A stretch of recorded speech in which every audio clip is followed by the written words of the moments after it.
Okay. Is everybody here, John? Yeah. Or are you the lone soul? I'm always on time. All right, everyone, go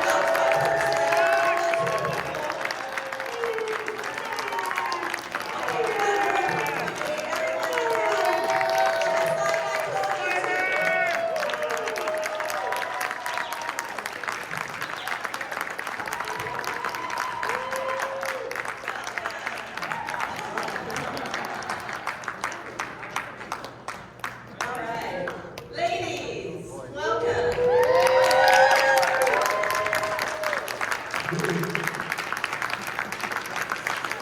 Mr. Matthews, how are you?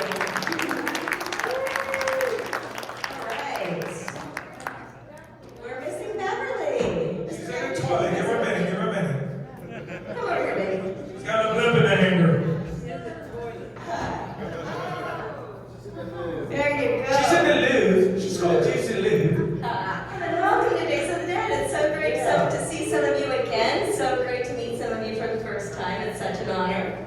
I would love to kick this off. I want to ask each of you a question about something that's not Return of the Living Dead related, okay? Or Children of the Corn related. Because I know that all of our audience is going to just take care of that, right?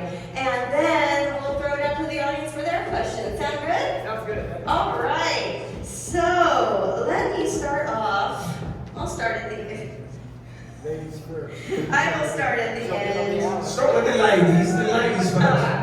With Linnea. So good to see you again. Thank you. Can we please? What are you on? So I did my homework, my notes 2 months ago, and I just remembered what I wrote. Okay, so part of me wants to first talk to you about Pumpkinhead 2. Okay. Can we talk about that? How did that come into your life? How was your experience filming that? Pumpkinhead 2 was fun because I got to, just like be in something that's already been, a movie. So it was like, it had like an audience and everything like that. So, and pumpkins, and I love pumpkin pie. I mean, don't you? And so it was just so fun, and I got to work with R.A. Michaela. Is that how you say his name? I honestly don't know how you say his name. I think it's Mihailov. I could be wrong. Don't come for me. What's his name? Yeah, him. R.A. R.A. Yeah. And Jeff Burr, which was great. So I had a fun time. Oh, here comes the cupcake. Cupcakes here. Oh. Freddie, come on up, beautiful. Freddie.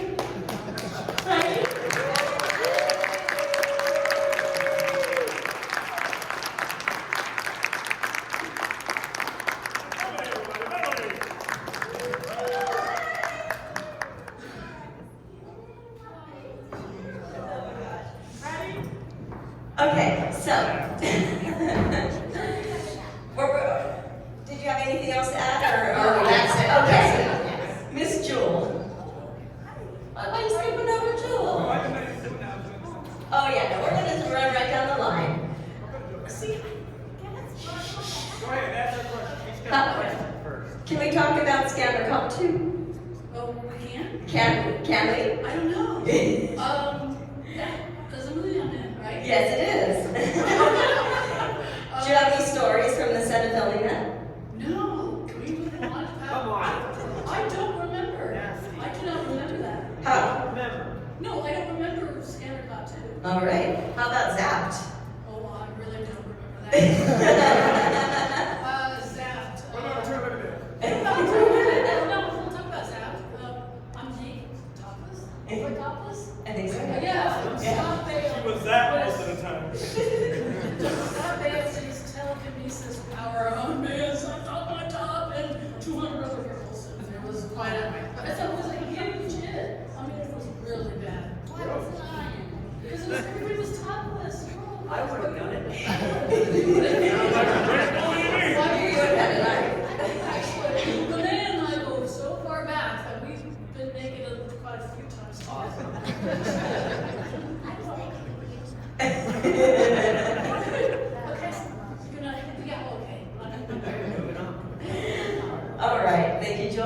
All right, it's your turn. All right, with the ladies No, we're just gonna run right down the All right, line here, all right, which because one? we only have 3 mics, we're playing musical All right, mics which one here. about? One of my favorite shows, Tour of Duty. You had a major role in all 3 years on that. Can you tell me about your experiences of filming that fantastic, beautiful war drama? That was the first TV show I ever had. That was 1987 through 91. It was a hit show on CBS. It was about a platoon in Vietnam. And we shot in Hawaii for 8 months. And I was making $10,500 a week the first season. And I didn't have a bank account. So, and 22 episodes was a season. So every check I cashed, stuck that motherfucker in my wallet, and spent every single dime. A whole lot of shit. Rolexes, Mercedes, bought my grandparents a car. But it actually was really good because the second season I was making $17,000, the third season $25,000 a week. I didn't spend a dime the next 2 seasons because everybody out there actors like, I'm gonna go buy this. I'm like, I already did that. Hey, I'm gonna watch it. I already did that. I ended up saving more because I did that. And the next 2 years I didn't spend shit. I was buying houses and flipping them. So that was one experience. How? Cash that check number told we did, that was without paying. I don't need no bank. You don't need a bank account to cash a motherfucking check. All you need is your signature. You just go in and signature and sign. You don't need a bank account to cash a check. I said you don't need a bank account to cash a check. All you need is to go find the bank.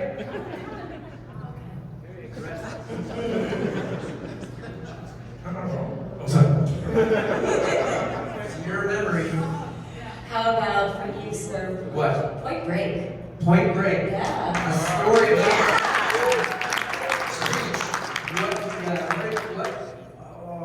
What do you want to hear? A story about Point Break? Yeah, well, a story about an experience on water. I know about the shark one. Okay. Well, are there any surfers in the audience? Yeah, Well, bro. I got raped by a shark. No, Point Break was great. I had done a movie with Patrick Swayze when we were younger, so we were friends, and he became my best friend in that movie. And he took me skydiving when he went skydiving, and he took me water skiing. And I went to his house, and I met his Arabian horses and his wife Lisa, and we did make out. His brother? No, Did you meet Donnie's brother? what? His brother? Met Donnie, who's a professional skydiver. We did a movie called Shy People together after Patrick Swayze. But so yeah, I fucking love that guy, and he was so generous and kind and loving and such a good actor. I just, I think everybody really loved him. He had something special going on, but he took such good care of us. So the skydiving was the coolest thing. But I guess the one thing I want to say was Keanu Reeves was the smartest guy in the room everywhere we went, but he never let you know. He's super humble and kind and really generous. So I feel just lucky that I got to be in a movie with 2 guys that are just, iconic movie stars, but also really kind and really friendly. Just Point Break. That's a great story. Good times. Sir, one of my earliest memories of watching TV at my grandma's house. I spent a lot of time at my grandma's house. She influenced everything that I watch today, including horror, my love of Diagnosis Murder. Another show that all of our foster kids watched was Paper Dolls. Paper Dolls. Can we please talk Yes. about Paper Dolls? Yes. I auditioned over at the MGM lots. For those of you who don't know, it was basically like a Hinckley character. He stalked out some of the models, Nicolette Sheridan, Terry Farrell, and stuff like that. So for my audition, I had the lines, but I went in and I brought a stuffed animal. And through the audition, I just pet it. And that was creepy enough for them. I got the whole. Morgan Fairchild was on that Yeah. show. Dak Rappo was on that show. Mimi Rogers was on that show. Yeah. Mimi Rogers. Tom Cruise. Tom Cruise's old Wife. one season was back at that. Yeah. And it was a spin-off. Not a spin-off. It was a TV movie first, and then they made a show from it. Did you know that? Yeah, it was a made-for-TV movie. Alexandra Paul played the Terry Farrell characters. But yeah, and then they made the show, and unfortunately the show didn't last very long. But I have memories of watching that with my grandma's high school foster children. I'm like 5. You know? Wow. Yeah, really. Yeah, people were really upset it got canceled. They were like petitioning the studios and running the networks and stuff like that. It was fun.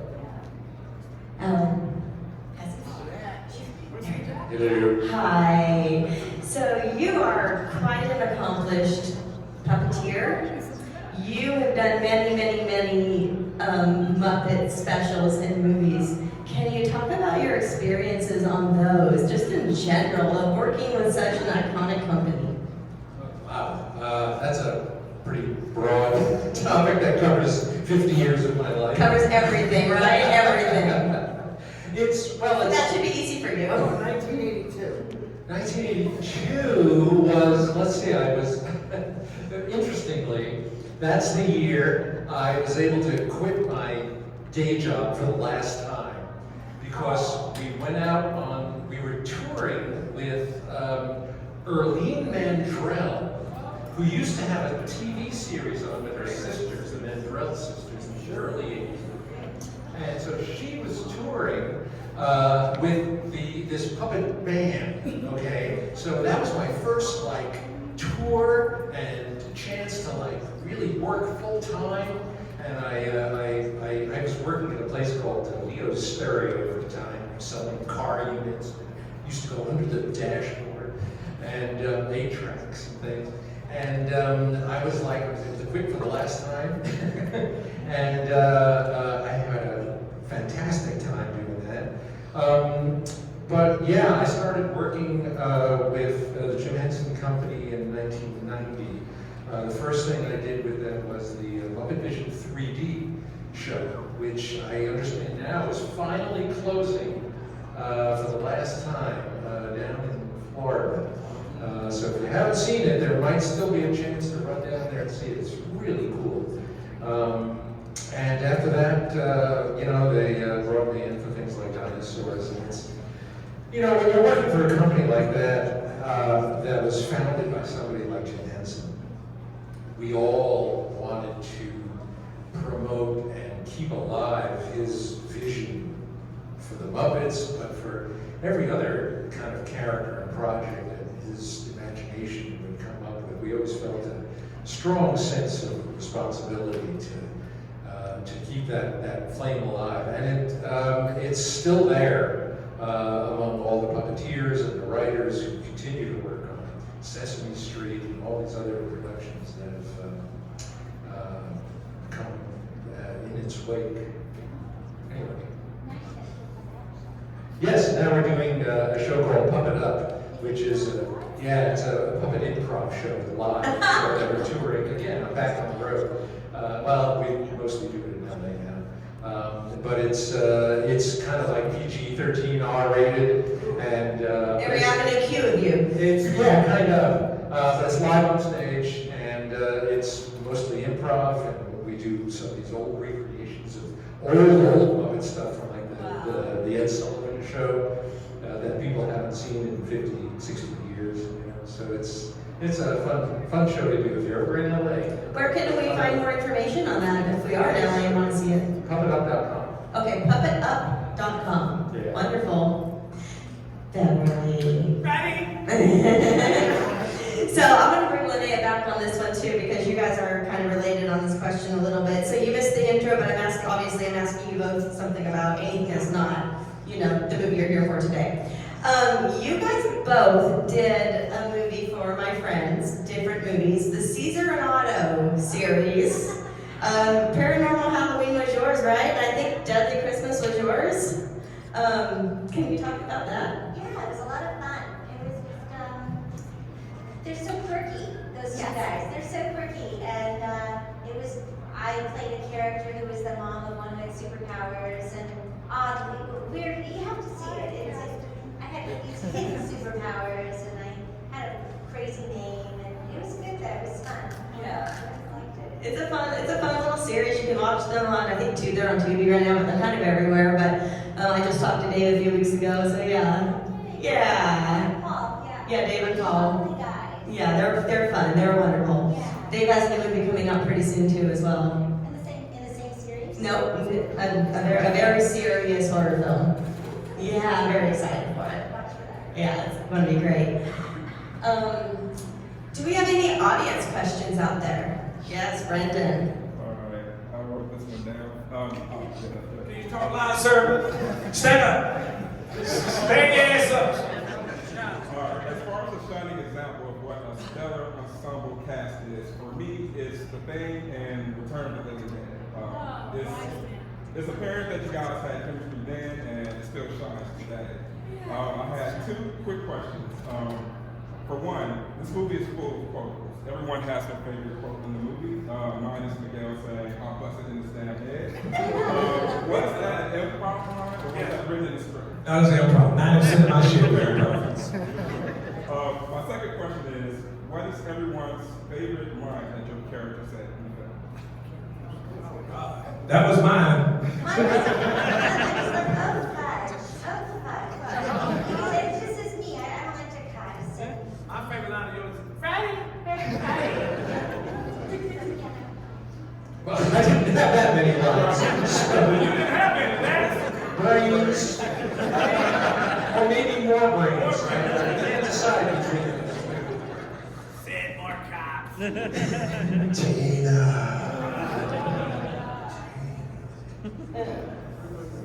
I'll take it. There you go. Mine is, my favorite line is, do you like sex? Yeah. Fuck off and die.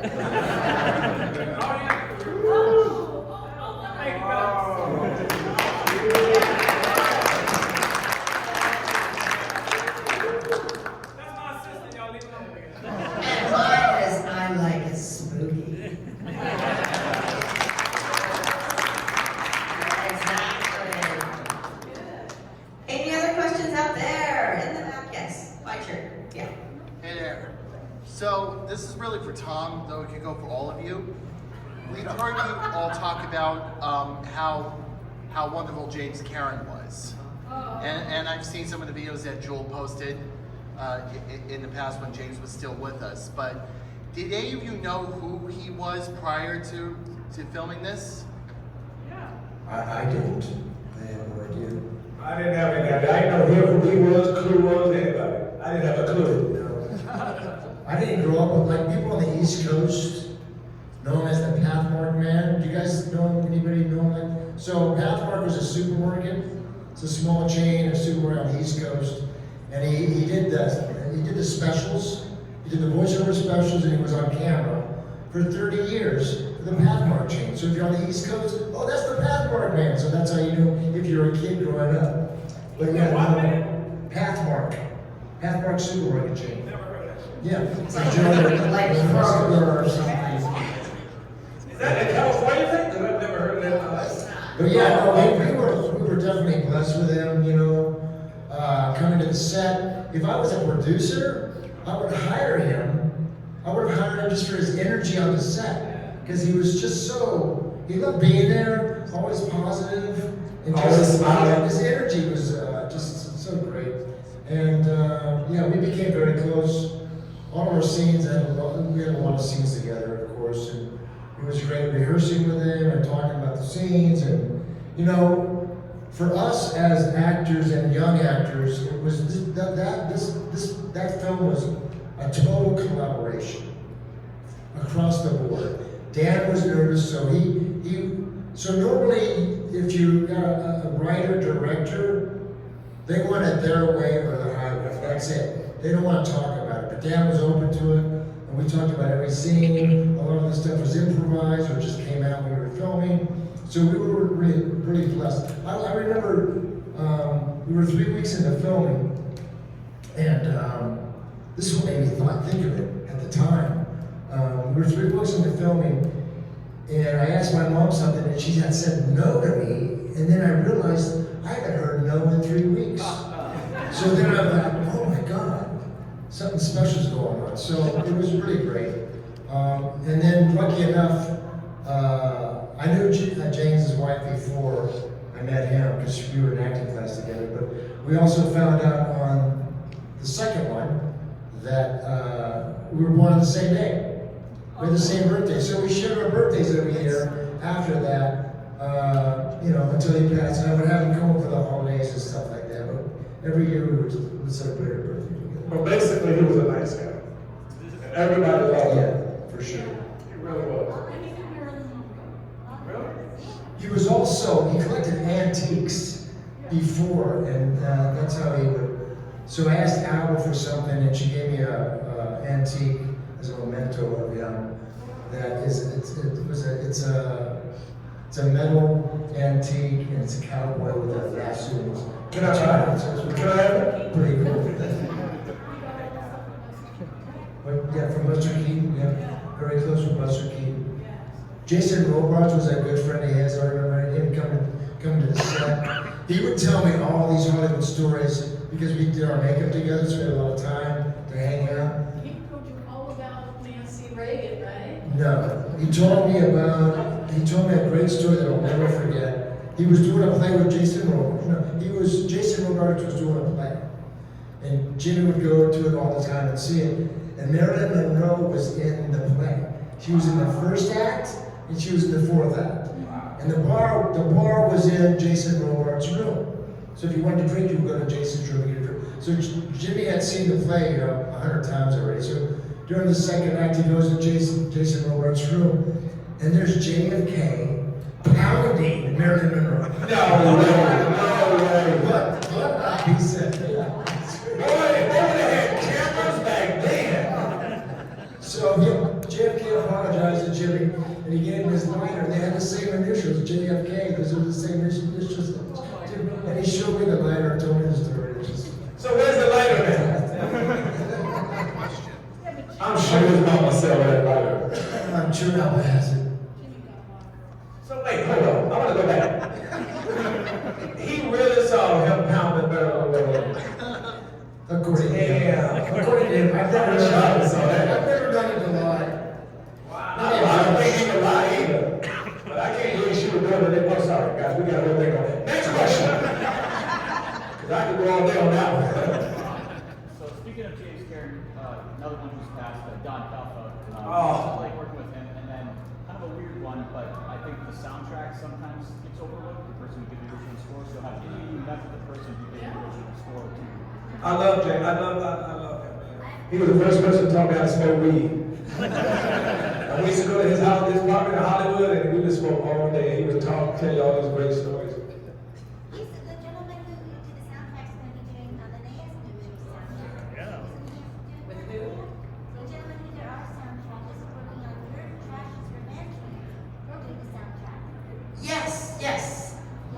Same guy. Same Oh, cool. guy. That's that guy. So did you know? I forget his name. I've got it at my table on there. But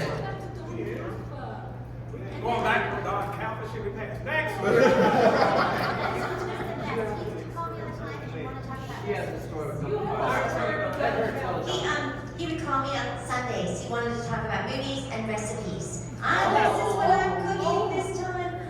What are you making, honey? And he'd do this all the time. And he just would call him out of the blue. He'd like to sit in his hot tub and smoke his marijuana. He'd call me sometimes from the hot tub. He's a great character. And y'all got all in the hot tub. Oh yeah, we went to a scene one time when we were working on some video. He cooked us dinner. And he cooked his stuff, and what was on his stuff? It was great. Oh, well, that was So when he was working on the dead body in the movie, he wasn't smoking tobacco in that pipe. He was. Wow. I can tell you one thing though. We'd go to the airport together, and he would come to my house. He was tired or stay the night or whatever because he was out in kind of by Palm Springs. And one time he wanted the fella to push him through the airport. And I'm thinking, what the heck? And he goes, yeah, honey, I got my marijuana in here in the foil. They pushed me through. There's no problem. oh my God. He's a character. He's lovely. He really was. He's one of those guys who just walks in a room and he's funny. You know, it's impossible not to laugh at him. Yeah. And he's such a good actor at the same time. And so you get drawn in immediately for anything he does because you just can't take your eyes off him. His sweatpants that took that long time on film, cutting his sweatpants. That was really freaking brilliant. It's really hard to do when, you know, do that. I just want to say, doing nothing is really hard to do. Brilliant move on his part. Also, one time he was at my house. I'm sorry, it's a funny story. Maybe it's funny. He stayed overnight, he was taking wow, that soap you have in there smells really good. Like, oh, thank you, I just got it at Trader Joe's or something. And it comes out like, wow, I just can't believe how good I smell. And I'm like, Dom, do you want to take the soap home? Can I? Oh, of course you can't take the soap home. It's just so funny. Talk about Clue, too. Clue. Oh yeah, Clue, of course, he's hilarious. We used to be at a convention, and we'd all go and have dinner together, and Clue would say, I'm going to have a nap now, and this is in the middle of dinner. And he, honest to God, would close his eyes and go to sleep. Do you remember this? It was brilliant, And when he was done, he would wake up and he'd carry on. And he was ready to go all the time. We'd go into the VIP parties, even the music was so loud. And he'd do the same thing, just, I'm going to take a nap now. And he would do this, and then wake up, 20 minutes, half I hour. love that we announced it instead of just like, You couldn't wake him. If you would go Clue, couldn't even wake him. But I would always find Clue sitting on a bench in Hollywood on his way to some theater. And I'm driving by and I'm thinking, that looks like Clue. And I have to go around the block again. I'm going, Clue. And he goes, hi, Joel. I'm going, where are you going? And he's like, I'm going over to Burbank, but he's in Hollywood. And I was like, oh my God, that's where I go, Laurel Canyon. Well, do you want to run? No, I can walk it. And I would force him into the car, and then he would sit there, and what are you doing? He goes, well, I'm watching a lot of movies. I mean, we still watch movies, don't we? And it's like, oh yeah, okay. And he was just this way. He was like that classic Virginian kind of character that had many of those types of films, and still was really passionate about those films, and I miss that guy. But he also was really a pain in the ass. He and Dan got a huge argument, and Don't go with that. oh, I will. Don't tell him about that. I will. And so one of our reasons that we had to close the set down for several days is, are we gonna say it? When Clue tried to kill Dan? Yeah, no, this is not a joke. He tried to kill Dan. Well, that's Dan's version. As the pan was coming over to him, about to hit Dan. And just what I posted videos of Dan doing this like little stuff. Anyway, that's what he was doing. And it's honest to God, I mean, we had to close the set for 3 days. That and her, we had to be readjusted. Oh, right. You're up. Stand up, sir. There you go. Sit down, mister. Yeah, Return of the Living Dead turns 40 this year, so there's been 40 years of horror movies, but your guys' movie is one of the more pivotal ones for zombies. I'm just curious, what franchise that you're not a part of, horror-wise, would you want to be a part of? Franchise you're not a part of horror-wise that you would like to be a part of. Scream. All right. Just because how much money those guys make. I was gonna say Star Trek, because they make real more than the screen. Star Trek, they have a line from here to Oakland. Is it horror? What's that, horror? Yeah. Shit, I like to turn Living Dead Friday 13. You can't get bigger than that. That's what I'm saying. You can't get bigger than that, so don't answer that. He doesn't care. All right. Scream.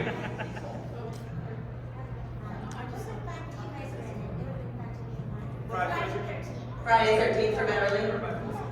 No, they're not. I said scream. That was Nightmare on Elm Street. Anybody else? All right. Anyone else? If Cabin in the Woods were a franchise, I would definitely be John Krasinski's, where everyone has to be quiet. Silence, is that? Yeah, I know that one. Oof. Stephen Lang, yeah. Yeah, very good. Oh, no. That's, what's his face from The Office? Quiet. Quiet Place. Yeah. Quiet Place. Quiet. Okay, somebody else had a question? No, that man had a question. Okay, Mr. No, Duncan. he came to the set and he Stand up, sir. Stand up. Hand out. Drink. Go Go ahead, sir. He's never done this drug in his life. I just want to trail your about the chemistry. I visit these guys on the set, and the chemistry is what you see here. It was everybody was like a family, and did you know about the whole trying to kill the guy? Well, that happens in families. Yeah, families try to kill each The other. chemistry that translated onto the screen, everybody was a brotherhood and a sisterhood, and that's when I saw I showed up that Well, day. you know, we were lucky because Dan had us rehearse for 2 weeks before we started shooting, so I think that kind of helped us. And nobody really does that. Was this Dan's first movie? Yeah, that's why he did it. And it really helped a lot. Okay, what was your Oh, that guy. Yeah. Stand up, sir. All right, go ahead. Just because there's so many of you here tonight, could you describe or do you have any memories of opening the premiere night of in '85? What that would have been like? Because there's so many of you present, I just didn't know if you could share with us. And I'm just a giant fan. Thank you. I was shocked it was so good. I don't remember the premiere, do you? Damn, really? Oh, I must have been working with I didn't know. In Westwood. I remember a party and I took a picture with Lynette, the coolest Oh, picture yeah, I've got in my life. yeah. It was a party. Well, I don't remember that. The rap party, I don't remember the I didn't premiere. go to the theater, but the rap party was great. And I happen to have. Oh, what's that? Worst thing. It was in Westwood at the Bruin. Yeah. Yeah, I didn't get to go. I remember. I said I don't remember it. I didn't say it didn't happen. All right, get it back. There's somebody in the head. Stand up, sir. All right. So, we all appreciate Night of the Living Dead. When you read the script and you're like, fuck, this is supposed to be following it, how was it when you read it? Did you think the comedy aspect of it, the horror aspect of it? What was No your comedy when at you all. first read the script? There was no comedy. It was not made to be a comedy. It turned out to be a comedy. Right, you're right. Seriously. No, he's right. Dan O'Bannon doesn't have a funny bone in his body. I'm telling you. He did not make a comedy. What made it the comedy was the producers. And what made it the comedy was Dan's genius, because what made it funny, which is so great about part one and not part two, is because you're laughing at the situation. You can't friggin' believe what you're saying and what they're doing. And that's what makes it funny. It makes No little stupid one-liners. Like, dead people screaming. For example, when we're cutting the the yellow corpse's head off, I mean, come on. I'm totally grossed out, but I'm laughing at the same time. It's like, oh God! I have never felt that feeling in a movie before. So that was all Dan. It was just like, it was over the top, outrageous, and just so dark, and we played it for real. I mean, that's what makes it work. That's the best comedy, is when you play it for real.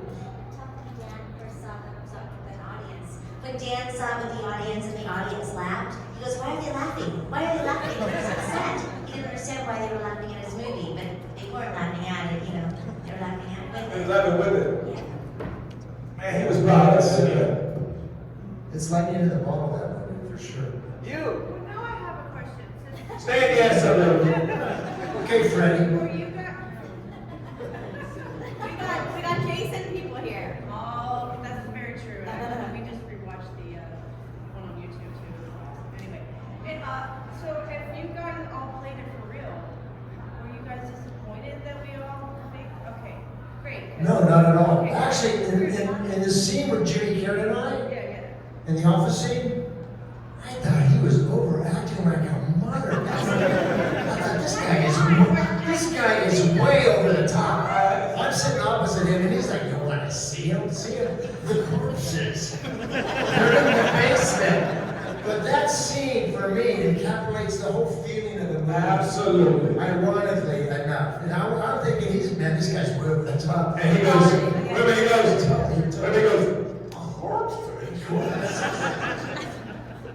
And his death scene, that's part of the collaboration I was talking about earlier. When he dies, takes his wedding ring and puts it on the oven and puts himself in there. That was his whole idea, which I thought was very poignant. Before he turned into a zombie, he would toast himself like that. But that was his whole idea. Put the ring, his wedding ring on the thing, push himself in. But you remember Clue was really practical. He didn't have the audition.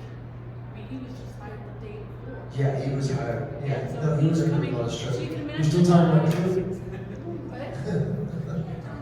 Never gonna give y'all my full. It was? Oh, Clue. I didn't know that. I Yeah. thought it was a mean, old, cantankerous bastard. I gotta be honest with you, I literally, I don't know shit from Shut Up. My first impression of Clue, that was the meanest, most cantankerous ass bastard I ever seen in my life. No, cause no, man, I didn't see him try to kill Dan. All I remember him like this all the time. When Dan was talking, like, yeah, all right, yeah. Yeah. Look, That's how you get on Clue's behalf, I will say, we all rehearsed. Clue got hired when we started filming. Had a lot of dialogue. He considered the part below him at the time, did it for a paycheck. So he was unhappy and nervous because he had a lot of dialogue and was nervous about the way it was going to turn out. That's all. So, as an actor, you're not prepared, you don't have a lot of time, you're kind of winging it, and you're just happy to get the lines out of your mouth. It makes you nervous and on edge. I just heard something that I didn't know. She said the guy from Airplane, some guy was supposed to be Clue's role. That's true. He was, And they offered him $1 million and he said no. Yeah. It's horrible in the 80s. One step above soap opera. He ain't paying me nothing. We all got the same money, so it was like really pathetic. But it was the 80s. So, yeah, Leslie Nielsen, right. So Leslie didn't want to leave because he had just done this whole... I don't think it would have been the same. How many people think it would have been the same? Hell no. Exactly. It would have been better. It would have been better with the way we had, right? That's what I think. It would have been a straight comedy. Yeah. Yeah, but... Okay, anybody else got a question? Because I got to get back to make some money. Go ahead, stand up and make this one. This is for John. Knowing a lot about Kurt Russell wanting to really get into his roles, how hard did he hit you with the butt of the gun in Tombstone? Oh, he still got him out. So the director, that's another example that's a funny scene in my opinion, you know, like I just play it straight, but it's funny, and boom. So the director goes, this is fucking funny, and I'm like, yeah. And he goes, no, that's bad, it's not good. So he had him hit me in the head, harder and harder, they kept putting padding in the hat. Go hit him on the hat, you know. First they're hitting me on the brim, then they're hitting me on the hat. And Kurt's like, I don't want to hurt him, hurt him, the director's fucking hate, because there's too many actors in this movie. Kurt had to do it like 20 times, like that all 20 times, because it's still funny. I'm like, I'm trying to help you, you know, that's good, you know, but, you know, as hard as he could, but I didn't get a bruise. You know what Kurt felt the other day, the day after we shot that scene? He's talking to Sam Elliott, and he goes, fuck, my fucking shoulder, man. I think I'm having a heart attack. That's one of the most memorable scenes in the whole movie. I think I'm having a heart attack. And Sam goes, that's because you've been running into the rock all day yesterday. Because I kept fucking hitting as hard as I could at the shoulder. With my shoulder. And Kurt just forgot about it because he's got a million things on his mind. And Sam reminded him, you've been running into the rock all day yesterday. And so we both gave as good as we got.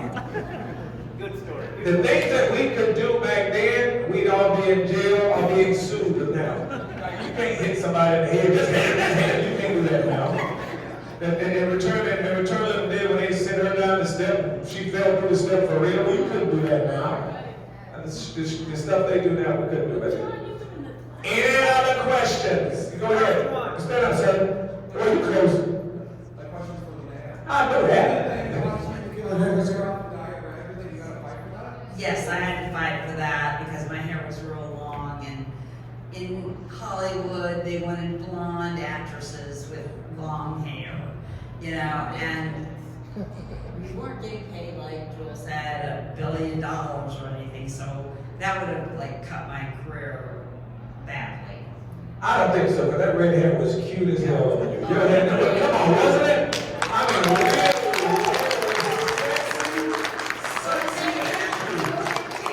really? Anybody else? Okay, you got a question? Go ahead, ma'am. What's your question, ma'am? It's ready? I've been waiting for somebody to get here and he's not here yet, but the scene, when they're taking the rabbit weasels from the, mortuary, no, from the...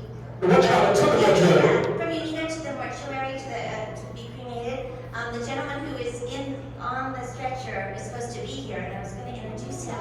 That's why I keep staring at the door waiting for him to get here. It's Clayton's... Real guy? Really? And He's so still he's alive. today, this is him, I'll just fall over, it's not. But I want you all to see who the rabbit weasels are. That was when they were in the bags and they were throwing them into the oven. But when they were walking the yellow cadaver across the, he was visiting and same with Brad Henderson and Clay. And they said, get in the bag, get in the bag. Yeah, well, Ernie, I need you to, well, Ernie, they're not like Ernie.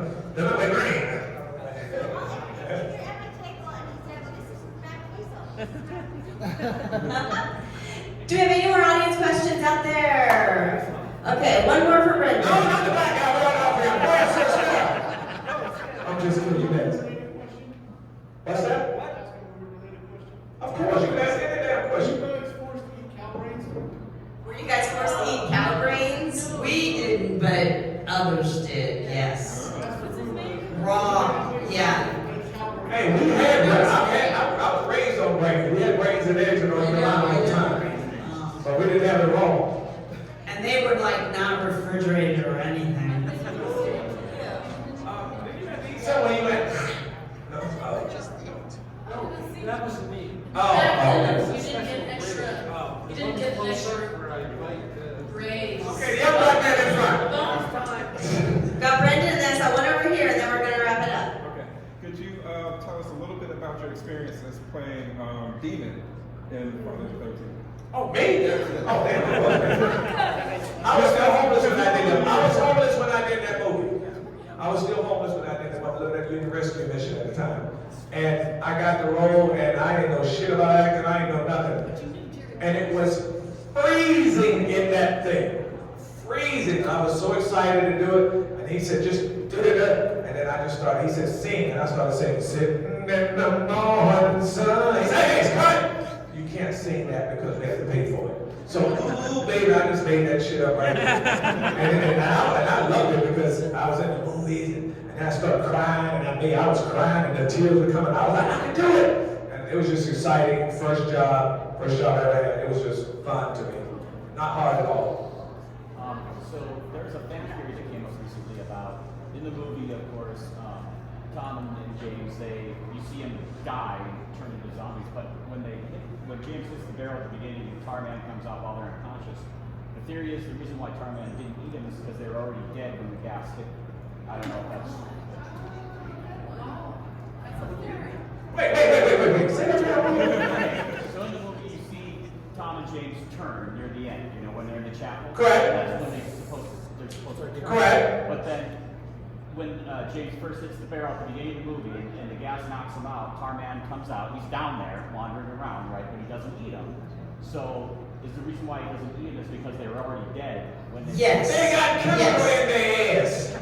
You know how like a dog when a dog smells something they can tell? He wouldn't eat them because they already infected. They were already dead. They were just too lazy to call. They were already dead. So he ain't want people. Remember what the guy said about their blood? It was coagulating. Remember the paramedic said that? Right. So that's not. He didn't want them dead ass brains. He wanted fresh new brains. Anybody else? All right. Yes. Last question. We gotta go make money. Unless y'all don't give me all $6. So can we talk about Trash's Revenge? Yes. Yeah. I don't know. That might take a while.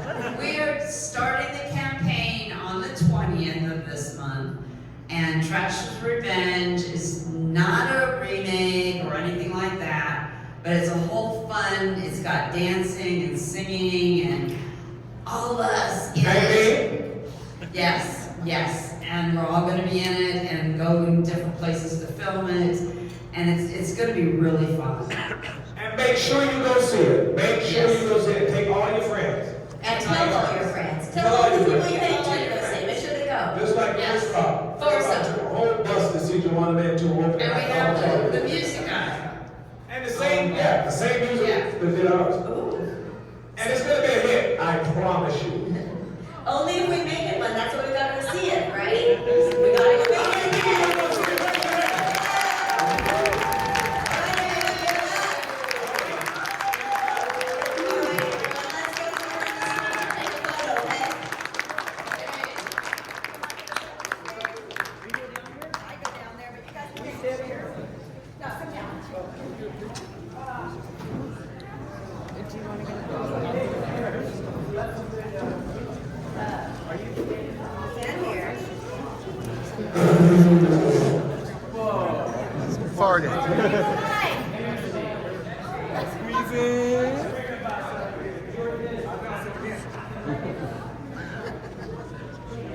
Taking my mic with you? No problem. All right. Okay. It's still over there. Where is?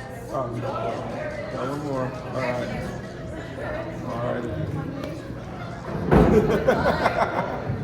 All right, everybody. Brains. Everybody say brains. Brains. All right. Everybody say trash revenge. Trash revenge. Yeah. Thank you guys. Thank you.